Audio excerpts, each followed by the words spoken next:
I'm Howard Boyd. I was a member of the company of improv actors that was Theater Sports Tacoma when it transitioned into Foolsplay. So you could say I'm an original fool, kind of like the old fool. Great. Let's see. What was Theater Sports of Tacoma like, and how did the show change from Theater Sports of Tacoma to Foolsplay?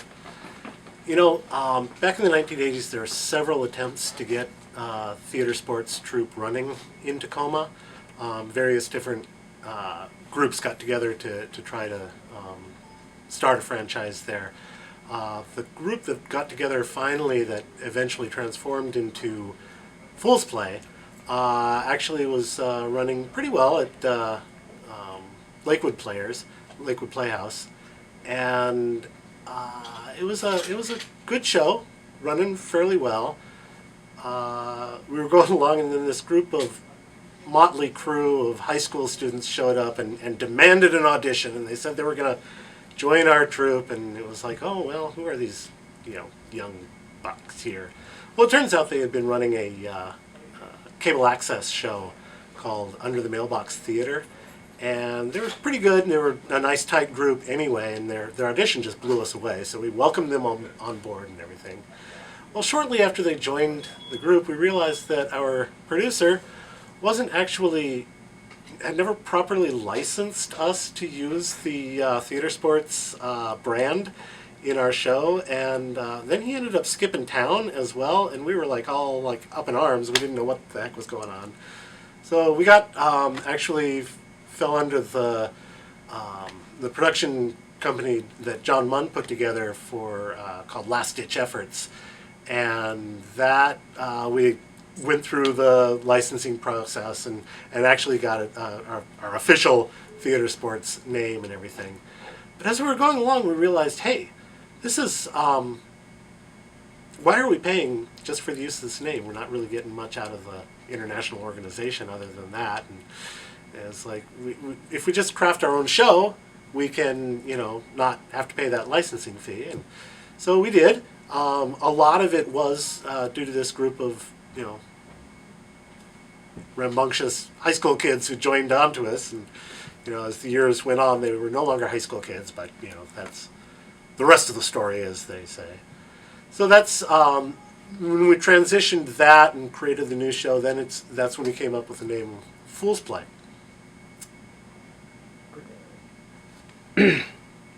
Clear my throat. So let's see. What was Ernie, the magical gift-giving cactus, present Foolsplay improv like? Who was Ernie? Ernie, the magical gift-giving cactus. He was kind of our mentor, our guru, the soul of the show. It came about actually as part of a running joke. Joff Gibbs, the Red Fool, I think. There's a note there. Joff is yellow. Sorry. Yeah. So Ernie, the magical gift-giving cactus. It was pretty clever the way he came about. Actually, Joff, the yellow fool, had this running gag at the end of each show where he would promise that next week, a big cactus on stage for you. And it went week after week after week with no cactus showing up. Eventually, though, the cactus did show up. And it was a real cactus. It was a big cactus in a pot and everything. But the rigors of moving it back and forth and transporting it to the theater was not very healthy for the plant.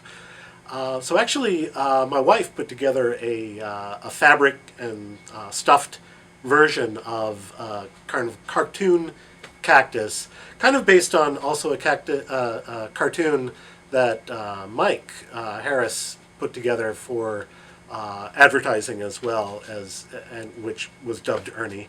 So Ernie actually became a overriding presence behind our show, and he was actually really generous. He loved giving away gifts. He loved giving away things to our audience left and right. So much so that he ended up almost bankrupting the company with all the gifts he was giving away. So we finally had to let him go, unfortunately. But I'm happy to report that he did go on to a nice gig stumping for Taco Time. So we were happy to see Ernie still pursuing his theatrical career on screen. Great. Can you please do the secret handshake? If I did that, it wouldn't be a secret now, would it? Very true. What was the Foolsplay band?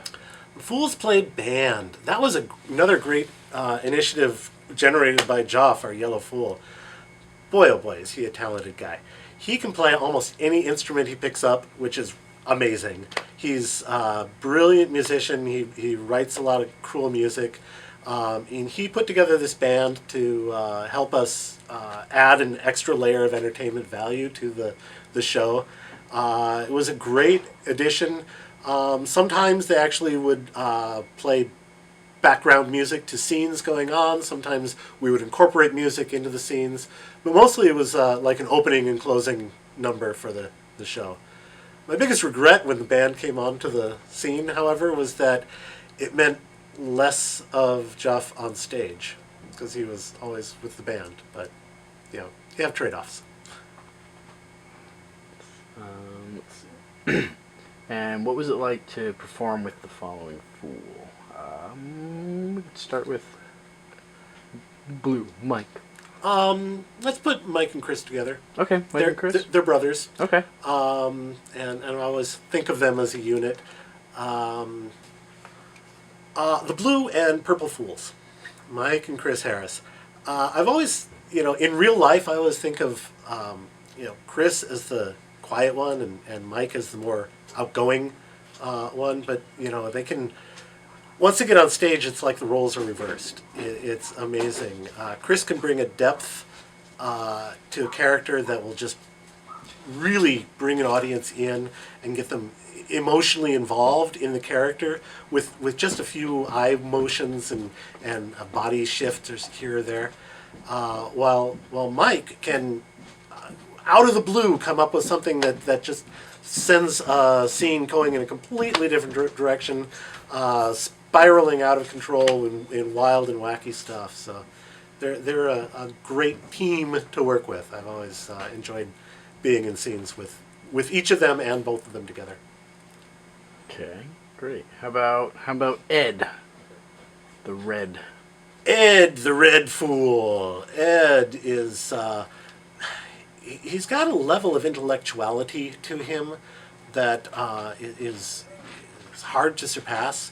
He's incredibly well read. He has a great knowledge of history and music and pop culture and all sorts of just wide-ranging stuff that he can bring into a scene really at the drop of a hat. He's always, it was easy to rely on Ed to bring in a level of sophistication to a scene that could still be played with in a fun, rollicking way. And you've already talked a lot about the yellow, but my buddy Joff, the Yellow Fool, he's his talent knows no bounds. I cannot say enough about Joff. When he first joined, he was like the youngest in the group. He was just barely out of his, knee breeches and, couldn't even grow a little stubble on his face. And he was just a joy to work with. He always brought a joie de vivre to the group that was unbounded energy. But then, as he was growing up into his, his adult form and everything, it was like, this guy's got some serious talents, and he's like I say, he can play almost any instrument he picks up. He's a composer. He's playwright as well as sketch comedy writer. He's just man of many talents, and I'm happy to have him again back in my life again. I've been following his local bands here in Seattle, and he's doing a great job. And I think he's going on tour here real soon with his Julia Massey and the Five Finger Discounts. He's got a big U.S. tour planned. So if he's coming to your town, check him out. It's a great group. Joff is a great guy. Love him. Great. Anything else you want to add? I just want to say it's been a pleasure knowing that Foolsplay is still going on. When I left the group back in the mid 90s, I think, moved up to Seattle, and then the group moved from Tacoma down to Olympia to continue their performances down there. I never expected that it would keep going like this. I really got to give a lot of credit to the Harrises and the Gibbs for really keeping it going. It's doing a great job, and I'm, here's to 20 more years.